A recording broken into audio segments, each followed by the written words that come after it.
নমস্কার, শুভ বিজয়া দশমী। বড়দের জন্য রইল প্রণাম, আর ছোটদের জন্য রইল প্রীতি, শুভেচ্ছা আর ভালোবাসা। আমি আপনাদের যে ঘটের উপচারটি বলেছিলাম, অর্থাৎ ষষ্ঠীর দিন অথবা প্রথমার দিন যারা ঘট বসিয়েছেন তাদের উদ্দেশ্যে বলছি, এবার ঘটের পান পাতাটি নিয়ে আপনারা কি করবেন। ঘটের পান পাতাটি প্রথমে তুলে নেবেন। তার মধ্যে যা যা আছে, পৈতে, সুপারি, লবঙ্গ, এলাচ, আতপ চাল, রূপোর কয়েন অথবা যে কয়েন আপনারা রেখেছেন, সিঁদুর সর্বসমেত সেই পান পাতাটি তুলে নেবেন।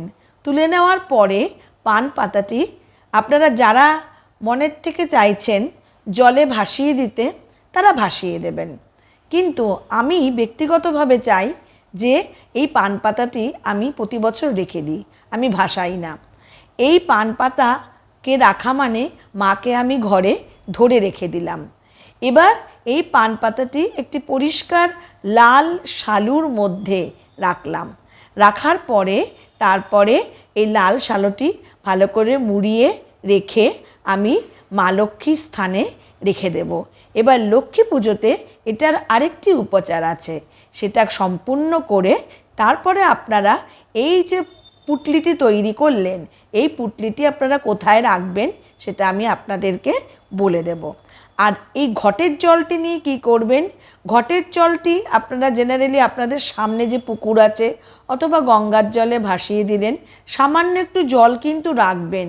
সেই জলটা সবার মাথায় ওং শান্তি, ওং শান্তি, ওং শান্তি বলে আপনারা ছিটিয়ে দেবেন। আর অবশ্যই প্রত্যেকটি ঘরের দরজায়, বিছানায় আপনারা এই জল কিন্তু ছিটিয়ে দিতে ভুলবেন না। এতে আপনাদের ঘরের সুখ, সমৃদ্ধি, ঐশ্বর্য, শান্তি সব বিরাজ করবে। একটি বছর করে দেখুন, পরের বছরে অবশ্যই আপনারা কমেন্ট সেকশানে আমাকে লিখবেন যে আপনারা সত্যি লাভবান হয়েছেন। নমস্কার।